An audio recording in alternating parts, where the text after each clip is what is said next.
Corona से अपने ward को बचाने के लिए वार्ड नंबर 23 की निगम पार्षद श्रीमती निशा यादव जी ने लगातार प्रयास कर रही हैं। इसी कड़ी में रोहिणी जिला उपाध्यक्ष धर्मवीर यादव की देखरेख में वार्ड के एमसीडी स्कूल व एमसीडी के जितने भी दफ्तर हैं वहां पर कैंप लगाकर रैपिड टेस्ट कराया जा रहा है। इसी कड़ी में 18 जुलाई को ट्रांसपोर्ट नगर स्थित एमसीडी के दफ्तर में रैपिड टेस्ट करवाया गया, जहां पर सैकड़ों स्थानीय लोगों ने अपने स्वास्थ्य की कोरोना की जांच करवाई। रैपिड टेस्ट जांच के लगभग आधे घंटे बाद लोगों को रिपोर्ट भी सौंप दिया गया। जो लोग पॉजिटिव पाए गए उनको डॉक्टर की तरफ से सलाह दी गई, यदि वे नॉर्मल हैं तो उन्हें घर पर क्वारंटाइन की सलाह दी गई, उन्हें तमाम उपाय बताए गए और जो लोग काफ़ी परेशान थे, जिनमें काफ़ी लक्षण था, उन्हें तुरंत हॉस्पिटल में शिफ्ट होने का सजेस्ट दिया गया।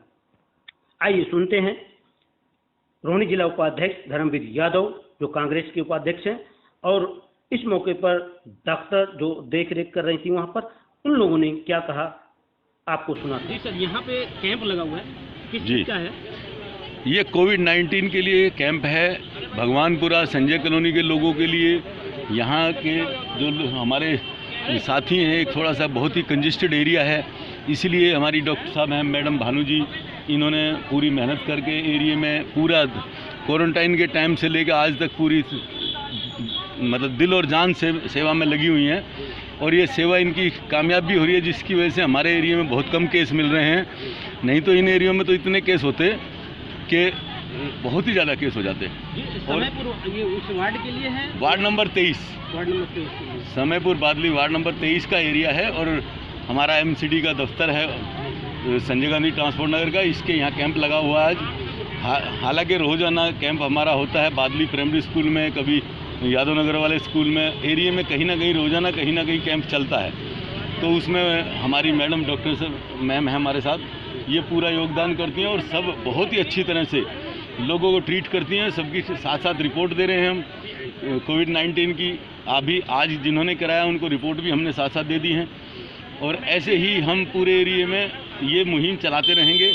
जहाँ भी हमें लगेगा वहाँ कैंप लगवाने की पूरी कोशिश करेंगे ताकि लोग ज़्यादा से ज़्यादा इस सुविधा का फ़ायदा उठा सकें। ये किस चीज़ का जांच है? ये हम रैपिड टेस्टिंग कोरोना डिजीज़ के लिए कर रहे हैं। ये रैपिड टेस्टिंग इसलिए क्योंकि ये जो भी आ रहे हैं इनका टेस्ट करके साथ के साथ आधे घंटे में हम इनको रिपोर्ट बता देते हैं, तो इसलिए इनको पता चल जाता है और यही कोई भी पॉजिटिव निकलता है तो उसका जो भी इलाज करना वो भी हम साथ के साथ डिसाइड करके उसके हिसाब से उनको दवाई देना हो या अस्पताल भेजना हो उसके साथ हम कर देते हैं। क्योंकि दिल्ली में अनलॉक चल रहा है तो वैसे पूरे देश में चल रहा है, लेकिन लोग सावधानियां नहीं बरत रहे हैं। अक्सर देखा जा रहा है लोग भीड़ भाड़ के क्षेत्र में रह रहे हैं, क्या सावधानी बरतनी चाहिए इस समय लोगों को? हाँ, ये बहुत ज़रूरी है, लोगों को इस बात का ध्यान रखना बहुत ज़रूरी है। जब तक हम सावधानी नहीं बरतेंगे हम बीमार पड़ सकते हैं। सबसे ज़रूरी है मास्क पहनना। जो भी अपने घर से बाहर निकल रहे हैं वो बिना मास्क के बिल्कुल बाहर ना निकलें। सबसे ज़रूरी है मास्क पहनना।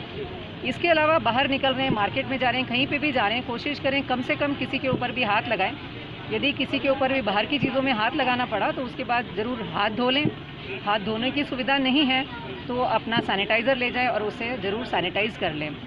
इसके अलावा सबसे ज़रूरी बात एक और है, दूरी ज़रूर अवश्य मेंटेन करें। कम से कम 1 मीटर की दूरी 2 लोगों के बीच में रखना बहुत ज़रूरी है। चाहे हम मार्केट में जाएं, चाहे हम दूध लेने जाएं, कहीं पे भी जाएं, इन तीनों का पालन करेंगे तो हम बीमार नहीं पड़ सकते। ये बहुत ज़रूरी जानकारी है। जांच चल रहा है, इसमें हो सकता है कोई पॉजिटिव भी आ रहा होगा। हाँ जी, हाँ जी। उनके लिए क्या सोल्यूशन आप दे रहे हैं? उनके लिए हम पहले चेक करेंगे कि उनकी कंडीशन क्या है, कि क्या वो माइल्ड कोरोना के केस हैं, मॉडरेट है या सीवियर है। यदि माइल्ड है और उनके घर में उनको अलग रहने की सुविधा है, यानी कि उनके लिए एक अलग कमरा दे सकते हैं, साथ में टॉयलेट है, तो फिर हम उनको होम आइसोलेशन में रखते हैं। यदि उनके घर में सुविधा नहीं है, समझ लो एक जे कॉलोनी में रहते हैं, एक ही कमरे में फैमिली रह रही है, तो फिर हम उनको क्वारंटीन सेंटर भेज देते हैं। बट यदि किसी भी मरीज़ को मॉडरेट या सीवियर हो जाए तो फिर उनको हम घर में नहीं रखते, चाहे उनके पास अलग रहने की जगह हो तब भी नहीं रखते, क्योंकि ये केसेस कॉम्प्लिकेट हो सकते हैं। तो उनको हम साथ के साथ एम्बुलेंस में हॉस्पिटल ट्रांसफ़र कर देते हैं। तो इसीलिए हमने एक एम्बुलेंस भी साथ में ही रखा हुआ है साथ के साथ भेजने के लिए। अपने क्षेत्र की किसी भी खबर को आकाश न्यूज़ पर चलाने के लिए संपर्क करें 9540468146 पर।